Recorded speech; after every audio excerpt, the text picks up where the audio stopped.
Dito naman ho tayo sa issue ng di umano'y extradition request kay Pastor Quiboloy. Kasi mag-iimbestiga ho ata yung House Committee on Justice at patungkol rito ang kanilang gagawin parang motu proprio inquiry dito po sa sinasabing extradition request ng US.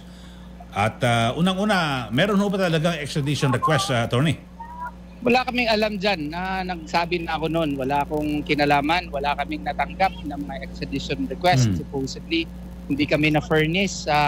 Ang duda nga namin dito ay isa itong parang diversion tactic na naman ito para mawala yung issue dun sa mga flood control projects natin at iba na naman mapag-uusapan. At saka, yun ang ano namin kasi wala kami natanggap talaga.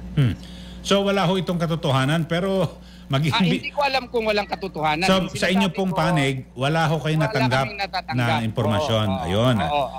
Pero yun hindi namin sinasabi walang katotohanan. Ang sinasabi ko, wala kaming natatanggap na notice. Pero kung siyempre dapat kayo ho unang makatanggap ng kung ano man notice dahil kliyente niyo Pastor Quiboloy. Siyempre po. Dapat due process requires that we should be furnished with all proceedings. Including extradition proceedings. So, pero mag-iimbestiga ang House Committee on Justice. So, sinasabi nyo, panglihis po ito sa issue po na mainit ho ngayon yung flood control projects. Tama? Yan ang opinion. Posible. Opinion ko po. Yan ang opinion ko. Posible ako magkamali. Pero ang dami namang dapat pag-usapan ng ng ating lipunan. Bakit ito pagtuunan natin ng pansin ang mga ibang kaso doon mga kasama ni Pastor dismissed na lahat. So I don't know why we should engage so much time in making this a national issue when it is not.